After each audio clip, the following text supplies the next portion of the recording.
Salut les billes! Aujourd'hui, je vous présente l'épisode suivant concernant la tactique.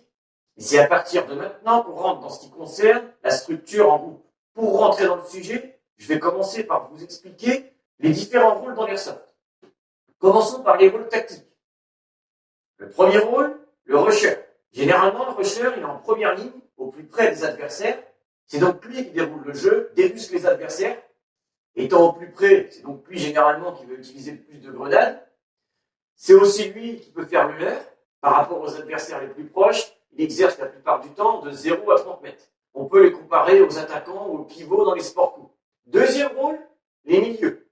Ils sont un petit peu plus derrière les rushers. Généralement, ils les appuient, attaquent plus à tâtons, cherchent plutôt à neutraliser et garder du terrain qu'à le gagner comme les rushers. Ils sont le juste milieu entre le rusher et les tireurs de précision, plus dans l'attaque soutenue que dans le one-shot discret de ce dernier. Et on va dire qu'ils sont rarement à moins de 15 mètres des adversaires et à plus de 40. Troisième rôle, le soutien. Ils appuient, sont là pour contraindre l'adversaire et couvrir leurs alliés par la suppression. Généralement, ce sont eux le pilier de la dominance de feu. La plupart du temps, ils opèrent en seconde ligne, mais ils formeront la première ligne de front si les rushers et les milieux ont été éliminés. Ils opèrent généralement de 25 à 60 mètres des adversaires, mais évidemment, ils peuvent occuper les flancs, effectuer un crochet et diverses stratégies. Quatrième rôle, le tireur de précision. Alors, dans ce rôle-là, je vais parler du sniper comme du marksman. J'entends par là soit un mec qui utilise une réplique Bolt, un ressort, un rechargement manuel, ou soit un mec qui utilise un DMR et qui peut se permettre de balancer plus de billes, mais qui a généralement, on va dire, 10-15 mètres de portée en moins quand même. Alors, généralement, le tireur de précision reste plus en retrait, en troisième ligne. Il essaie de se faire discret et il appuie les copains. Par le biais de harcèlement, de tirs précis et furtifs, ils sont souvent les derniers en jeu puisqu'ils sont les plus loin des adversaires. C'est dans ce cas-là, encore une fois, à eux d'essayer de maintenir leur ligne de front ou d'effectuer un repli si c'est plus approprié. Enfin bref, d'essayer de garder ce qui reste du squad. Cinquième rôle, le commando. Un commando, généralement, il va être en marche du squad, dans les flancs ou carrément en zone adverse pour faire les actions coup de poing, qui forcément sont dans l'intérêt de votre squad. Sixième rôle, l'éclaireur. Alors lui, son objectif, c'est de ne jamais se faire repérer et de donner le plus d'informations et de rances possible au squad. Par exemple, il peut être envoyé en avance dans un secteur qui n'a pas été avisé, traité, aller le plus loin possible dans celui-ci et faire un rapport au squad en disant « Bon bah les gars, là, ça va être comme ça », etc.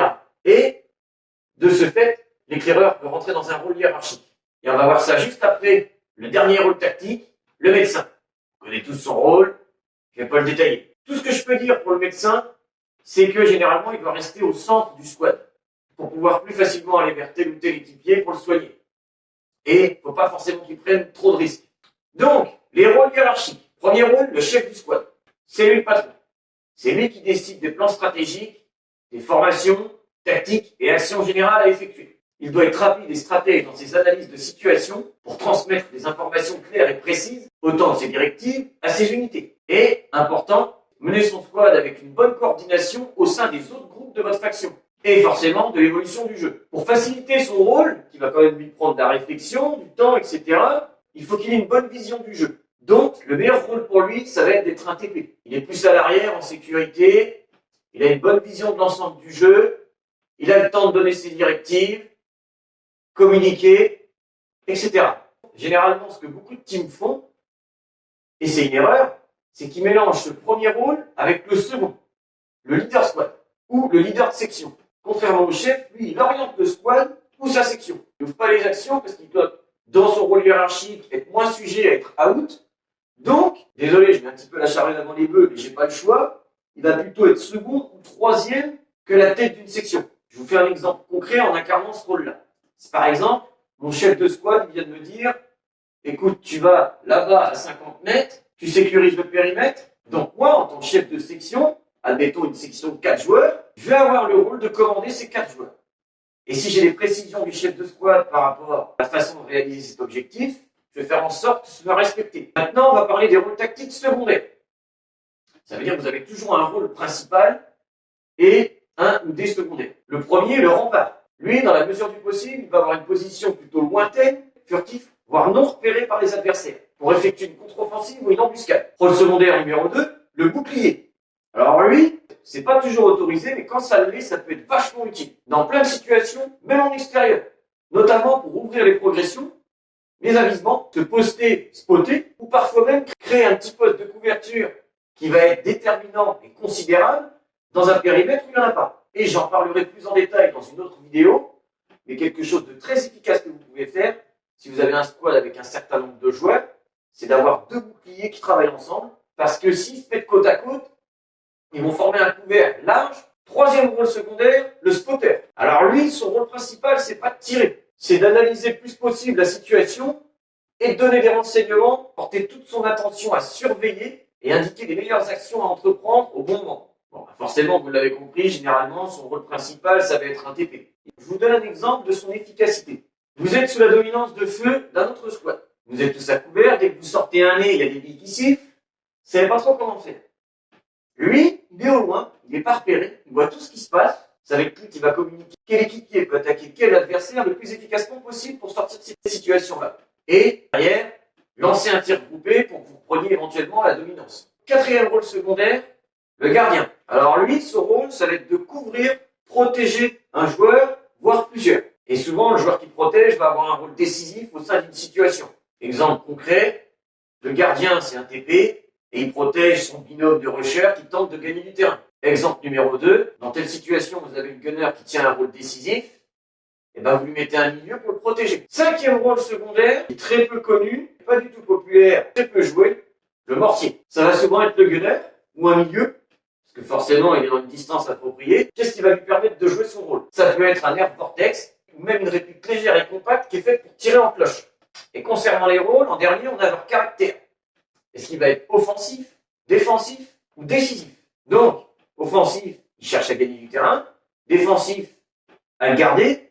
Et décisif, ça représente une action où le gars, il attaque ou il s'embusque pour effectuer une action déterminante. Ensuite, en tant que joueur ou section, on peut rentrer dans un rôle ordonné. En tant que réserve ou que relève. Dans le premier cas, vous allez occuper un périmètre sécurisé, faire en sorte de ne pas vous faire toucher, jusqu'à ce que le chef de squad vous donne l'ordre d'aller effectuer un objectif. Dans le deuxième, la relève, vous avez une situation similaire, sauf que là, votre rôle, ça va être d'aller relever, appuyer une section qui est déjà en train d'opérer. Je peux vous donner un exemple concret. Si vous savez qu'il y a une position qui est difficile à prendre, vous pouvez envoyer deux vagues consécutives. La première, ça sera la section en action, et la deuxième, ça sera la relève. Si je continue plus en profondeur sur le rôle en tant qu'ordre de passage, vous serez toujours soit le premier, soit le second, soit le troisième. Donc j'entends par là que je peux parler d'un joueur ou d'une section. Le premier, forcément, c'est le premier à viser et engager. Le second assiste toujours le premier. Parce que si le premier se fait engager, voire toucher, pour pas que ce soit caduc, il faut toujours qu'il y ait un second pour l'appuyer, riposter, dans le meilleur des cas, toucher les joueurs adverses qui ont tiré sur le premier, etc. Le troisième, encore une fois, soit il assiste le premier et le second, ou soit il sert de réserve. Vous avez compris le principe. Une chose très importante à savoir concernant les rôles, les gars, c'est que malgré vos rôles prédominants, sniper, gunner, rusher, vous devez être polyvalent le plus possible. Ça veut dire que si vous êtes gunner ou TP, vous devez avoir un backup polyvalent. Je vous donnerai des astuces plus précises pour chaque rôle, mais là, pour l'instant, on continue de développer, en général, notre première approche sur l'airsoft structuré. Donc, ces rôles-là, vous constituez un squad. Une équipe qui construit son jeu via une structure, de la cohésion et de la dynamique. Ce squad peut se diviser en sections. Généralement, ça va être 3 ou 4 personnes. Et ces sections sont composées, la plupart du temps, de binômes, trinômes ou un quatuor. Et on va développer un petit peu ces formats, parce que commençons par le commencement, le binôme. Avec celui-ci, on peut évidemment engager une doctrine de tir en alternance, mais la plupart du temps, il va être synchronisé et simultané dans ses actions, notamment dans ses avisements, quelle que soit sa formation, pour pouvoir s'additionner, s'appuyer et se couvrir le plus efficacement possible. Dans les cas particuliers où la plupart de notre squad s'est fait éliminer, etc., on peut retrouver quand même le binôme éloigné. Donc forcément, la plupart du temps, un joueur qui va être plus proche des adversaires que l'autre. Et le binôme va être éloigné de 20 à 40 mètres. Mettons, entre guillemets, il reste qu'un rusher qui s'est reconverti en milieu et un sniper qui est plus au loin. Et le milieu va essayer de maintenir sa position le plus possible avec le TP qui le soutient plus à l'arrière. Le binôme rapproché, c'est la plus petite racine de l'airsoft cohésif après le binôme éloigné. Il a ses atouts indéniables et redoutables dans la plupart des situations. Les joueurs sont proches de 0 à 5 mètres donc qu'ils soient en colonne, en totem ou un petit peu éloignés. Il apporte la faculté d'avoir 2 fenêtres ou lignes de tir rapprochées et simultanées, donc plus de traitement d'espace-temps et de puissance de feu à la même position. Encore une fois, et ça c'est une règle d'or dans l'airsoft, il est plus efficace face à un nombre inférieur ou égal d'adversaires en position, en capacité de le toucher. Voyons plus en détail ce qu'il a à offrir. Premier exemple, la formation totem. Donc, vous êtes à l'angle d'un couvert, tous les deux, un en position debout, un en position talon-fesse ou intermédiaire. Et soit vous créez des fenêtres simultanées ou en alternance, et vous jouez avec ça. Et par exemple, c'est moi qui est debout, j'ai un couvert devant moi, là, je peux tirer sur la gauche, et un adversaire qui est là-bas. Je crée ma fenêtre, je le shoot, en 2 balles, je le loupe, je le re-rentre, lui essaie de me shooter, et mon collègue d'en dessous se décale, en simultané ou en alternance, bref, il touche le gars. On est plus ou moins à 2 contre lui, à la même position. Deuxième exemple, la colonne. Donc, pour ceux qui savent pas ce que c'est un peu comme la queue. Admettons que je suis l'ouvreur, mon second, il est juste derrière moi. Vu que la colonne opère plus en mobile, puisque en statique, elle va se transformer en totem, l'autre joueur va être en position intermédiaire. C'est ce que je vous disais dans le deuxième épisode tactique. Vous allez adopter un pas dur fléchi. Donc, concrètement, si moi je suis premier et que je tire en position haute, mon second, sa fenêtre, elle est ici. Ou de l'autre côté. Franchement, les gars, si vous pouvez vous le permettre, la plupart du temps, au sein d'un squad, travailler en binôme rapproché, en colonne et en totem, comme je viens de vous l'expliquer, parce que, encore une fois, c'est ce qui est le plus efficace dans la plupart des situations, surtout en première ligne, en tête d'avisement et de progression.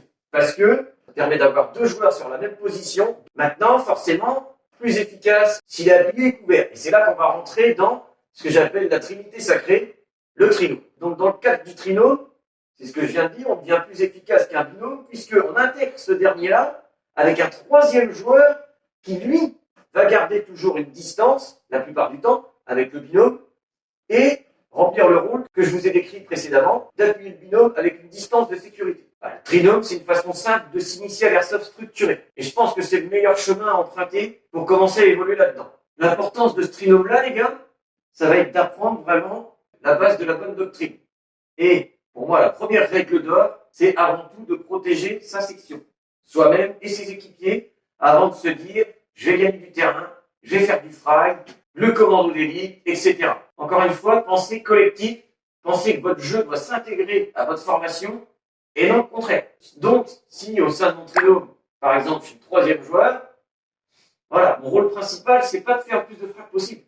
C'est de faire en sorte que mon binôme qui est devant, lui, il ne se fasse pas toucher. Donc, c'est de composer tout mon jeu autour de ça. Les progressions, les positions, les fenêtres de tir, etc. Et quand vous avez déjà une symbiose comme ça de 3 personnes qui sont à fond dans leur rôle, tout de suite, ça devient beaucoup plus immersif et efficace. Ensuite, on peut quand même avoir d'autres formations en sein d'un trio, forcément.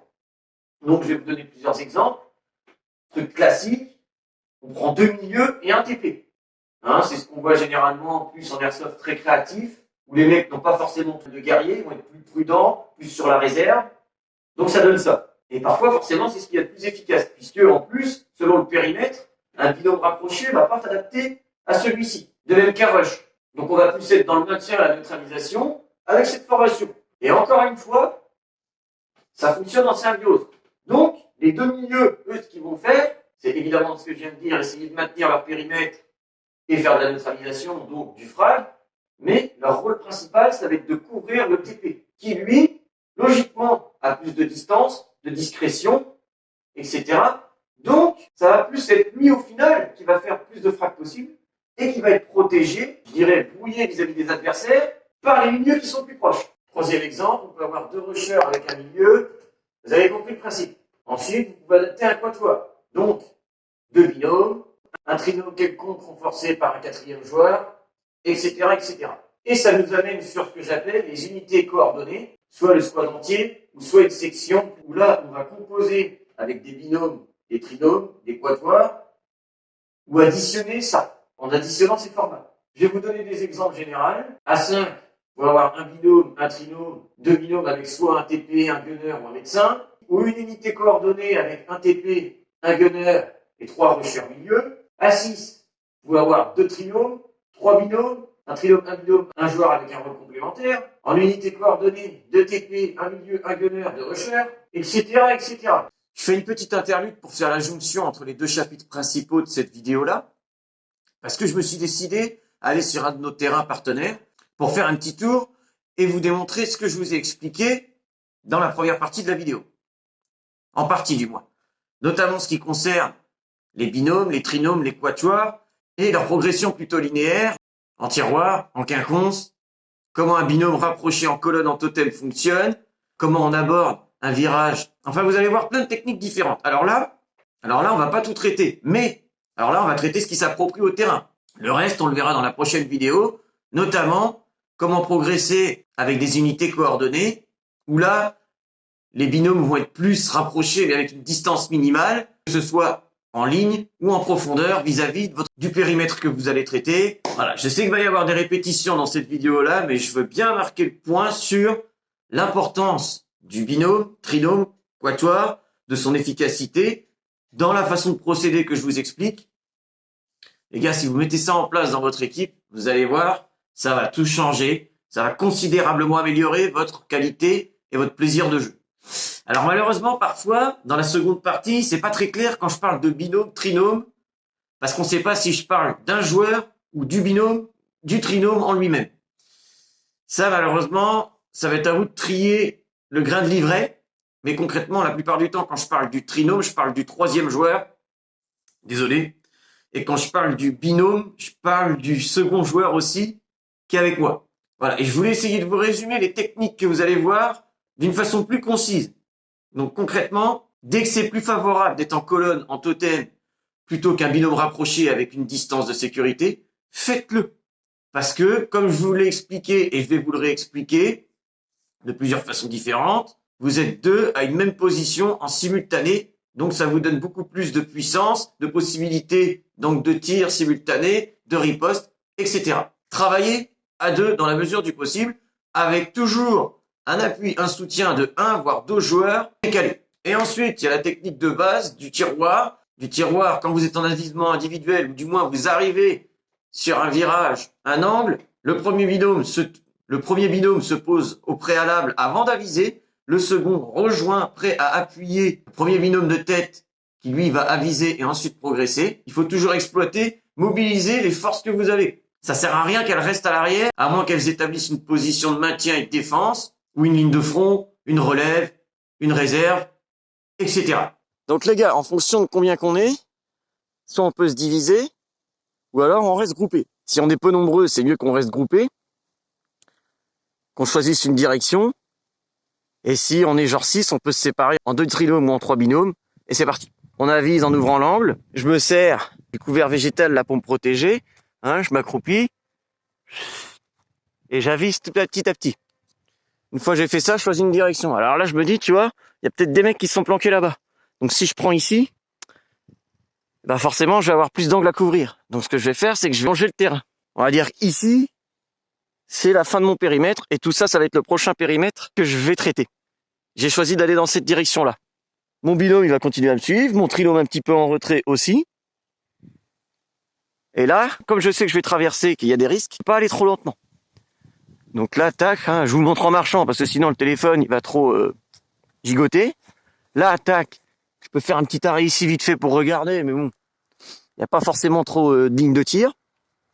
Je continue. Tac, donc je suis en joue, là je vous montre avec le téléphone.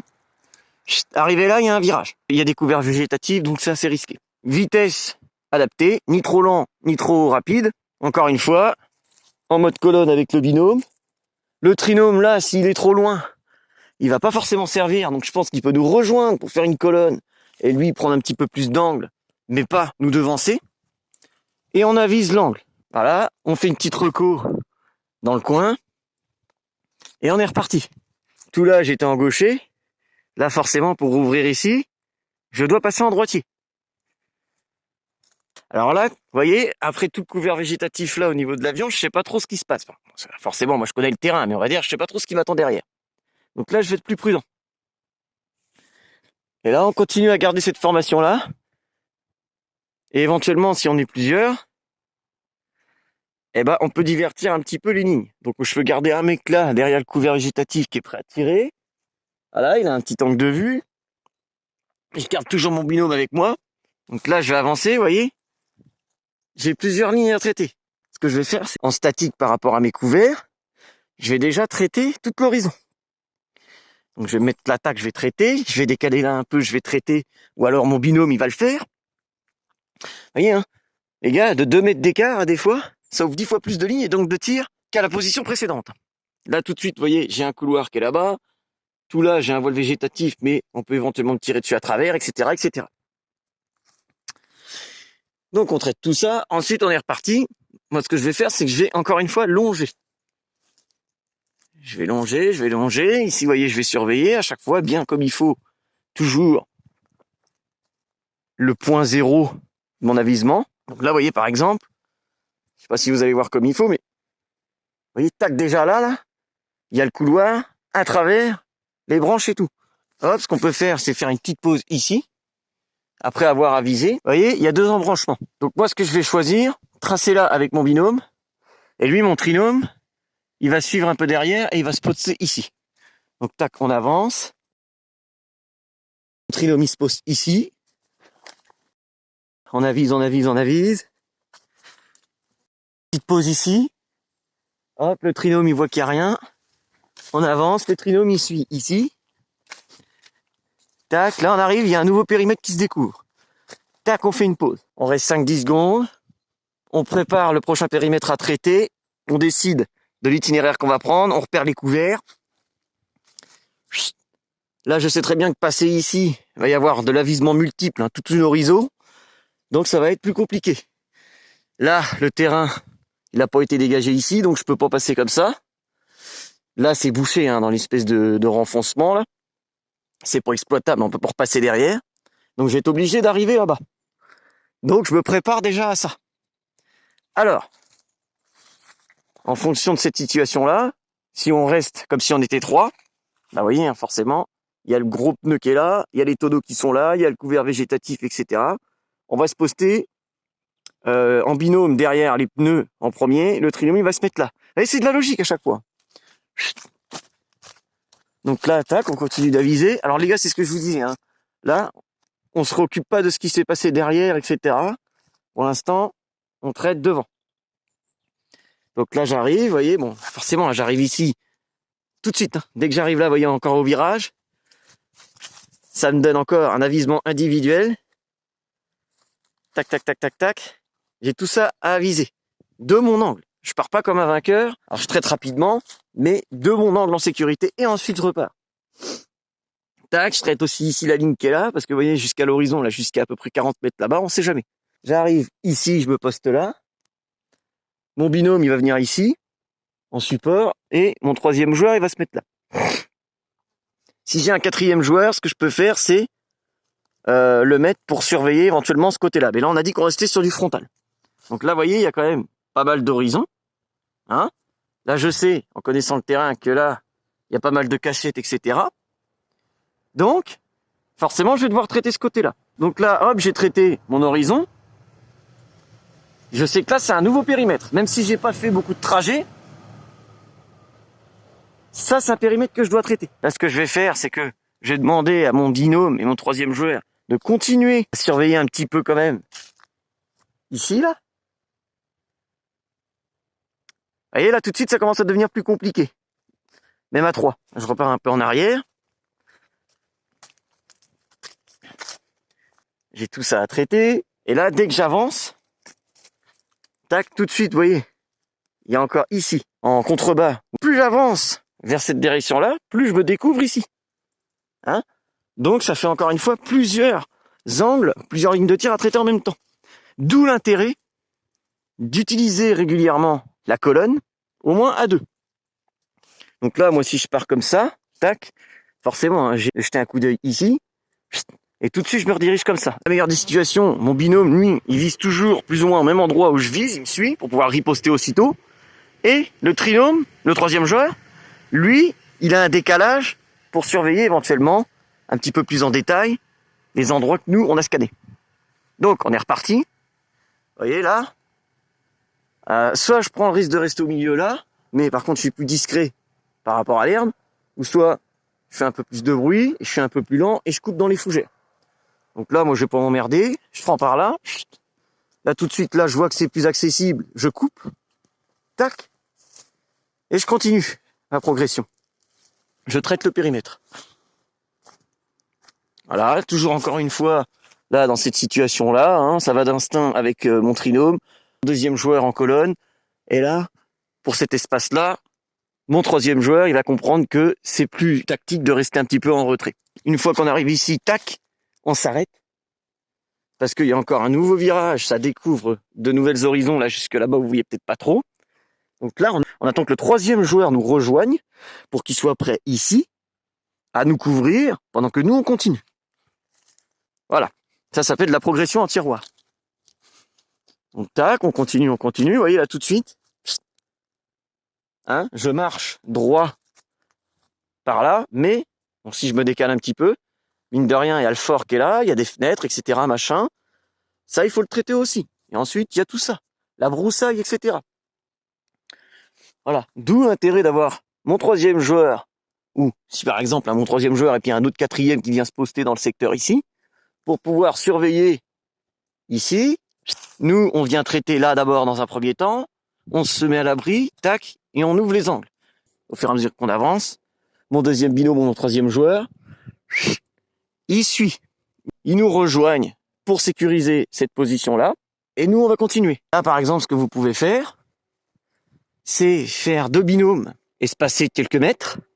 Et là, comme on arrive encore une fois qu'il y a beaucoup d'avisement, hein, parce que même si on a avisé, on n'est pas à l'abri que 10 secondes après, il y a d'autres joueurs qui arrivent et qui se postent au fort ou quoi que ce soit. Donc, on va répartir les secteurs à surveiller. Donc moi, en tant que binôme de tête, je vais continuer à surveiller ce secteur-là. Et je vais demander à l'autre binôme de surveiller cette partie-là. Voilà. Et là, regardez. Je sais pas si vous vous rendez compte en vidéo, mais c'est un passage qui est super dangereux, notamment par rapport à ici. Donc on va pas traîner, hein, ici. Déjà se fléchir pour être au niveau du couvert végétatif. Là, dès que j'arrive là, vous voyez, tac, tout de suite, je prends mes angles. Tac, hop. Là, encore une fois, il y a un passage ici qui est touffu, ça peut se cacher. Là, il y a un autre. Là, on arrive à un carrefour. Donc moi, dès que j'arrive ici, tac, je fais une pause, j'attends du renfort. On se rejoint à 4 ici. Et on choisit où est-ce qu'on va aller et comment on va traiter ce carrefour-là. Donc, allez, je vais vous faire un petit exemple. Imaginons, on va checker à gauche. On va se poster en binôme ici pour venir traiter cet angle-là, hein, surveiller éventuellement en face, et un autre binôme va venir traiter ici. On va essayer de faire ça synchro. Mon binôme check en face à droite, tac, moi je passe, tac, tout de suite je traite ici. Hop. Voilà, bon là c'est un petit peu touffu, voilà, bon, je traite un petit peu l'horizon en même temps. Hein. Dès que je suis passé, le deuxième binôme n'a pas forcément besoin de venir, je vais juste checker. Encore une fois, là toujours en colonne, hein, c'est le plus efficace. Tac, tac, tac, tac, tac. Donc là on arrive, petit carrefour. Je vais traiter ici par exemple, en gaucher, mon binôme, il est fléchi, il garde la vue ici. Et si jamais il y a quelque chose, il a juste à se décaler et on décide de repartir. Donc mon deuxième binôme, il nous a attendu là-bas. Bon, je garde le binôme de tête à chaque fois pour vous expliquer, mais des fois ça peut permuter. Hein. Et là, on décide d'enchaîner dans ce petit chemin-là. On se penche bien, c'est qu'un seul couloir qui va comme ça. On peut pas forcément se faire prendre sur les côtés, etc. On peut travailler, par exemple, sur ce couloir-là, en quinconce. Donc ça veut dire que moi, là, dans cet exemple-là, j'étais encore le binôme de tête, je viens jusqu'ici, tac, je m'arrête, je prends le statique, et mon deuxième binôme, il va passer devant nous, et c'est lui qui va continuer à traiter jusqu'à là-bas. Là, j'arrive à un angle, les gars. Donc, ça veut dire que tous ceux qui sont derrière, s'ils s'occupent pas de traiter un autre secteur, ils servent à rien. Ou alors, ils servent de relève ou de réserve. Ok. Mais là, je vais pas dire qu'on va mettre 10 joueurs à s'entasser là. Mais on peut quand même traiter un virage à 3-4 joueurs. Sur du quatuor, moi j'ai mon binôme. Avant d'engager l'angle, je vais me mettre un petit peu en retrait ici, en statique. Je vais demander au troisième joueur qui vienne. Le quatrième, il va rester légèrement en retrait, hein, sur quelques mètres. Et là, on va viser à 3.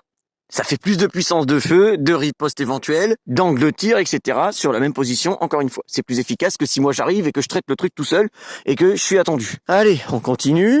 Voilà, donc là, dans cet exemple-là, moi je repars en binôme, hein, et le troisième joueur reste ici. Il reforme un binôme avec le quatrième joueur, un binôme d'appui. Cette ligne-là, là, qui fait à peu près une quinzaine de mètres de long. Comme ça, si nous, on se fait cueillir, eux, ils restent quand même pour garder du terrain. Donc là, j'arrive encore à un carrefour. Et c'est toujours la même chanson. Avant d'aviser mon carrefour, je me poste en statique au préalable, j'attends que mon deuxième binôme arrive, et on avise le carrefour ensemble. Donc en premier, moi je vais checker ici, tac, je vais dérouler, tac. Ensuite, j'essaie de partir par là. Donc je continue, vous voyez, j'avise bien, hein, avec l'aide de mes collègues. Là, c'est un peu compliqué parce que je suis limite obligé d'aviser en même temps ici et en même temps ici. Faut bien que je longe, mais c'est limite, tu vois. Dès que j'arrive là, je suis déjà un peu à découvert par rapport à là. Et limite, si ça arrive ici, je peux me faire encore shooter. Donc, voilà, c'est encore une fois, hein, c'est l'expérience qui parle. Là, moi, j'aurai toujours mon binôme prêt à m'aider en totem en colonne. Là, j'ai mon deuxième binôme qui est resté ici. Donc, d'instinct, ils vont surveiller là-bas. Et là, avec mon binôme, tac, on va progresser. Et le deuxième binôme va nous rejoindre en surveillance. Et on avance. On arrive en avisement multiple. Il y a toute une horizon. Et c'est reparti sur la gauche. C'est là où ça va être le fait d'être habitué de travailler ensemble, de jouer ensemble, qui va faire que vous êtes instinctif, synchronisé, cohésif et rapide. J'avance. Deuxième binôme s'est posté ici un peu en surveillance. À deux, ça devient compliqué de traiter une horizon pareille, avec en plus des passages à gauche, et là à droite, on a le fort, on va rentrer dedans.